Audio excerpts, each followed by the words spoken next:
Then we will move on to item 5C, report by Steve Buss on RTI efforts at the middle school. A great segue by Cindy as far as we're talking about some of the initiatives in the district, and one of them certainly is RTI.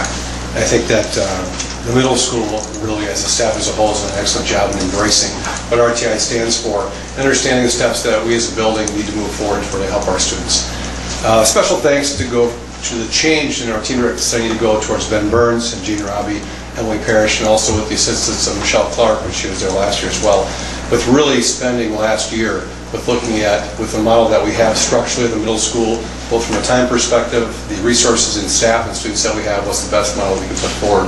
And I really think that our change in enhancing our team directed study, what we've done for this year, really will help out a great deal. I don't wish to go ahead and belittle your reading skills and go through this word by word for you. I could if you'd like, but no. But in essence, what our team directed study was in the past, it was a guided study help, which is an exceptional opportunity for students, for example, a 7th grade student. I have the opportunity at that time to go ahead and seek assistance from any of my teachers at any time because all the classroom teachers at that time are available. Fantastic opportunity.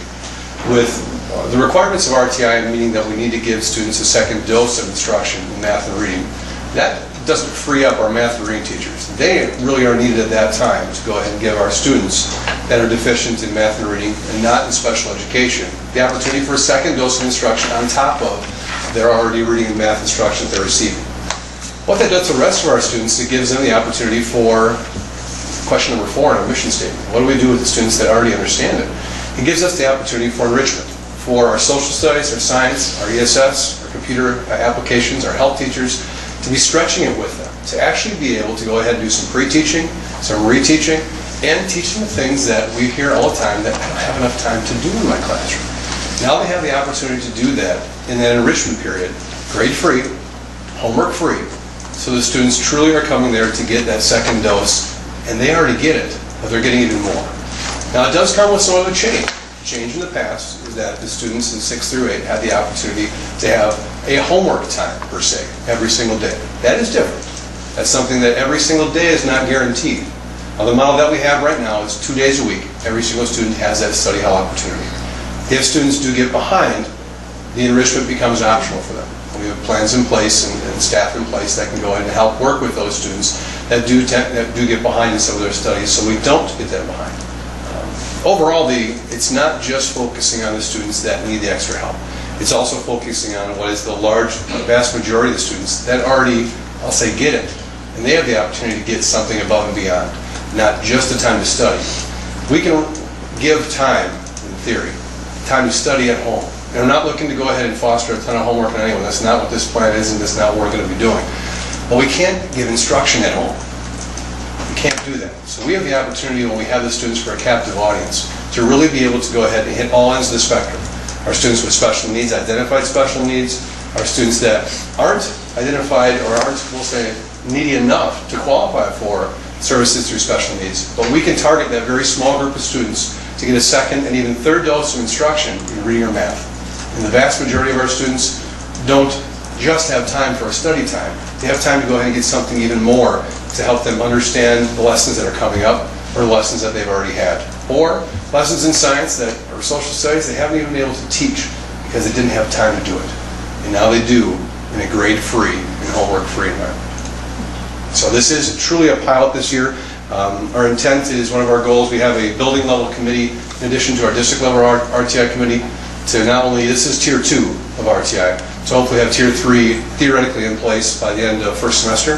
That way we truly have a full pilot program this year with the expectation that we need to have tier 2 in effect for December of next year. But we, again, that group that really put this together all of last year, and now as our group is continuing to move forward, we don't want to, as many school districts are waiting until the mandate comes into place to figure out how we're going to do it. We want to spend the time this year to really go ahead and have a good, what I feel is a very good solid plan in place, and then working the bugs out as we move along, versus trying to go ahead and work with the mandate and working bugs at the same time.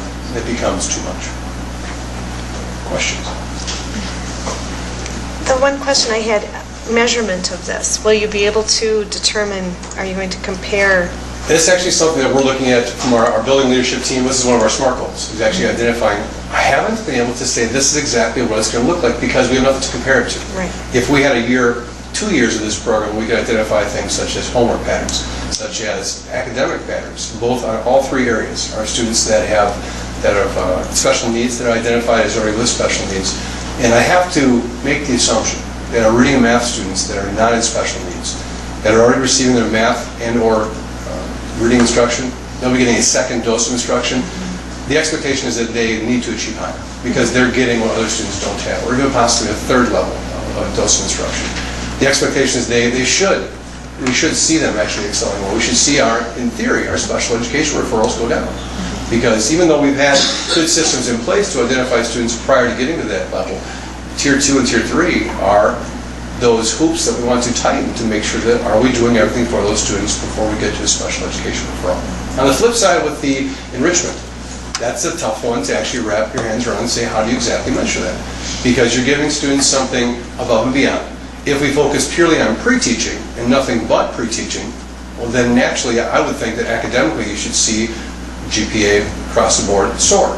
But you don't want to restrict it just to pre-teaching because that teacher may have had a lesson over the week that, you know what, let's just take time and let's just go over some of the high points of this to make sure that they understand that. On the other end, it's nice to see our social studies just pull something out of their pocket. If they haven't had a chance to go ahead and share with everybody, guys, you got to see this.